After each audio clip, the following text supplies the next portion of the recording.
How do you go from this to a position like this? And more importantly, how should we play? What's the plan? And of course, pay attention to the fact that none of the two kings have castled. So let's go over this classical game. I'm playing a very strong and talented kid. He's, I think, 11 years old, but very, very powerful. And at the moment, I think he's rated over 2000 FIDE. So, anyways, the game starts with e4 d6. You know that I like to play this opening. And even though we already covered the way to play against bishop e3, we know they want to play queen d2 and castle queenside. This opponent has played me before. He knows what I play. So I decided to play the same opening, but a little bit more different. It's not that I prefer this plan you're going to see better than what we covered. It's just that we have to have a plan B just in case. So a6 instead of playing pawn to c6. Typically we go knight f6, f3, c6, or even if they play queen d2, we've talked about c6, b5, and so on, right? Well, after a6, we sort of get the same thing, but my pawn is on my c pawn is still on c7 instead of being on c6. Now, this is not really Pirc defense territory anymore. This is more like a modern defense. But the most important thing is for you to keep in mind the essence. I know my opponent is going to play, most likely is going to be energetic and castle to the queen side only to attack me. So I'm going to try to not to castle so quickly, so that way they don't have a clear plan, right? So after pawn to b5, my opponent goes bishop d3, and they go from prioritizing queenside castling to developing these pieces. Maybe they end up castling kingside, right? So I go bishop b7, h4, and then pawn to h6. This is the first important moment of the game because I know for a fact, I've played this so many times, and I know for a fact h4 should be met with h5. And I know the computer loves this move. However, I I don't know. At this point, I just didn't like the fact that g5 was going to be available. So I could see the knight going to h3 and g5. And this goes with what I always tell you. Don't always go blindly with what the computer says. It's important that you play positions, moves that you understand, that you know the follow up, and that you like, right? So I preferred to just play h6. And if they go h5, well, I just play g5, okay? Needless to say, if they play f4, I don't even care about doing this because not only is the pawn hanging, I'm not going to castle here anyways. So in the game, my opponent plays knight c to e2. And this was interesting because number one, my opponent, he typically plays very fast, right? And at this point, he's taking a lot of time. He spent like anywhere between 10, 15 minutes to make this move, which tell me this little plan, and maybe I'm wrong, but I think this little plan took him off his preparation. And when he played knight c to e2, I know that he's just on his own right now. And of course, I need to be energetic, so pawn to c5, pawn to c3. And at this point, with this pawn structure, we've talked about it so many times. This is indicating we should be expanding on the queen side. We have more space over there. And also, with the pawn on c5, this is taking the shape of a Sicilian defense. So that's why I always tell you, even though I've never played the Sicilian myself, I've reviewed games because you never know when you could go from one into the other. You never know when you need ideas from one opening in your typical setups, right? So after c5, c3, we got e6, just trying to get the knight out. And you can see how my opponent is playing very, very passively. So that puts me at ease. Now, very natural move, queen to c7. My opponent goes knight f2, and I decide to now play h5. This knight is not going to g5 anymore, which was my main concern. And I know this is going to, at least in my mind, it feels like it's going to slow down their expansion on the king side. So after h5, we got rook d1, and now I decided to play d5. Let's take action. Notice how the pawn structure went from this to this, but still aiming at the queen side. And needless to say that we have a lot of space on that side of the board. I also got piece concentration. I got 4 pieces plus the bishop working on the queen side. So I don't want anything to do with the king side this time. I want to attack on the opposite side. And that's why I wanted to show you this game, because it's a little bit different and it's not what we get in the King's Indian defense or the Pirc defense. So after e5, center is officially locked. I go pawn to c4 because we know when the center is locked, we gotta play on the flanks, and whoever makes contact first should take the initiative and eventually win the game. So I'm trying to make contact. My opponent goes bishop c2. Now pawn to a5 in order to play b4. g4, b4. It looks like I'm giving the pawn up, but in reality, I don't think they want to do that. My rook is going to open up, hitting a2. Like, for example, something like this, and queen b4. I already made contact. I have the rook on the 7th rank, so this has to be better for me, right? Now, after b4, my opponent takes. Here, I considered both, of course, but I didn't like taking with the rook because then knight g3 comes with a tempo. I have to go back, and yeah, and then they have h5. This cannot be good for us. At least I didn't like it, right? Now, in the game, I took with the pawn, trying to not give him any chances. And after rook g1, very interesting move, and I'm happy to see the computer actually prefers this move. Best move at this point is bishop f8. And in my mind, it's pretty clear. I mean, I don't have many options, but rook g8 was another option, but I just wanted to avoid any pins or anything. I just wanted to keep things quiet on the queen side. Plus, this bishop is now aiming at the queen side, so I can see it helping me there.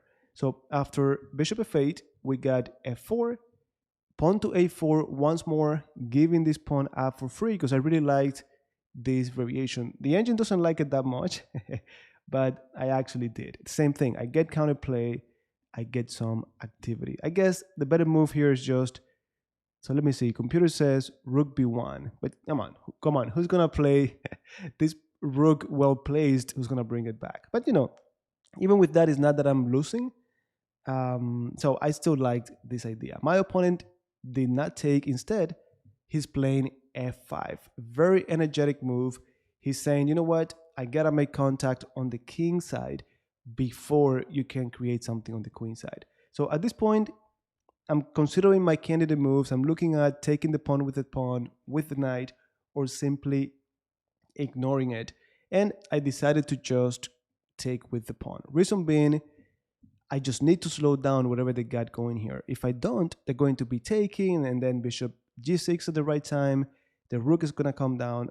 I just wanted to slow them down, and I also knew if things get ugly, I can always go to the queen side, either by castling or just walking little by little and then hiding if necessary.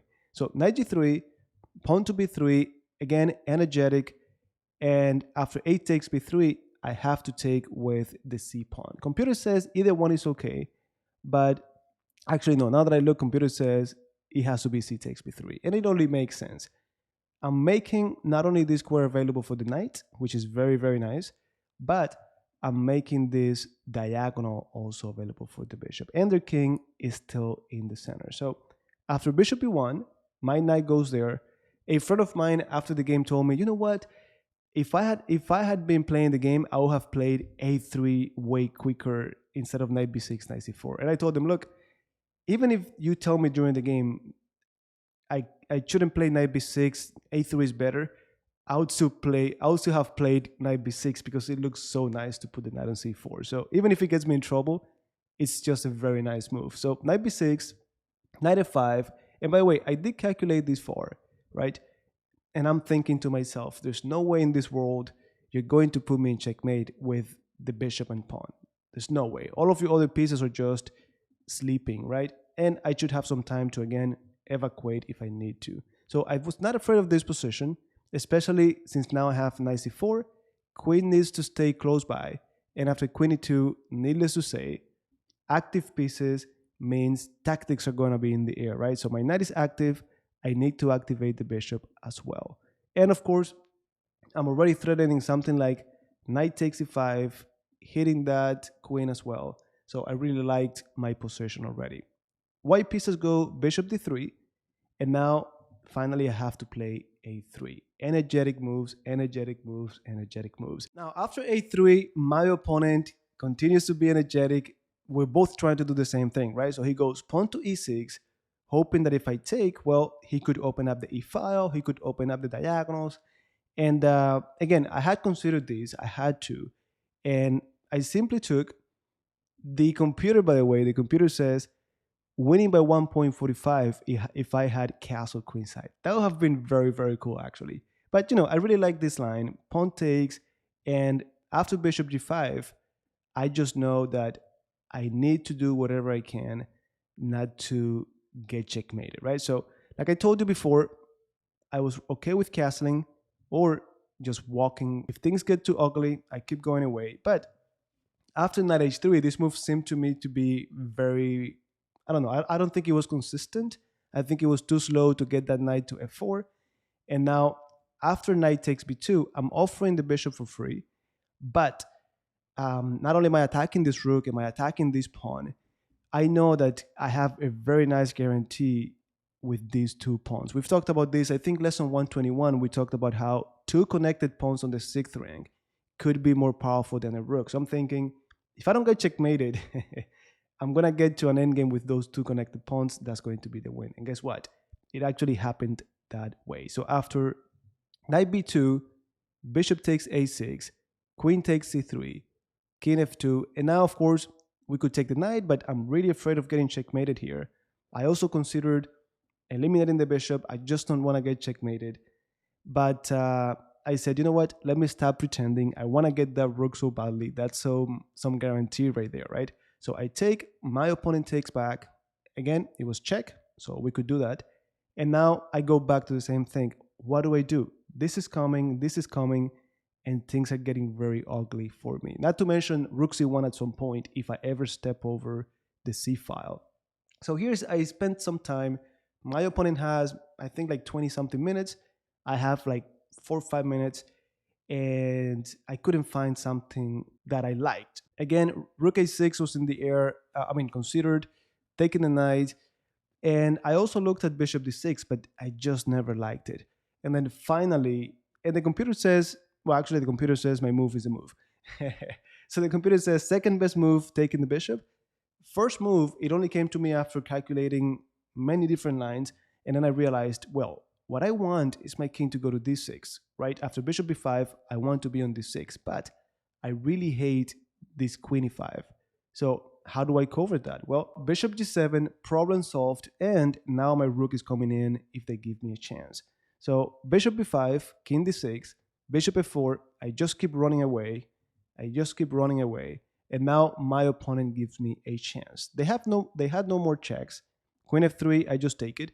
And then after knight f4, my opponent is ready to take on e6. But the important thing is they're not putting me in check. So I have some time to react. Now, the next move that I played is something I had considered a long time ago, but I just didn't have the time to do it.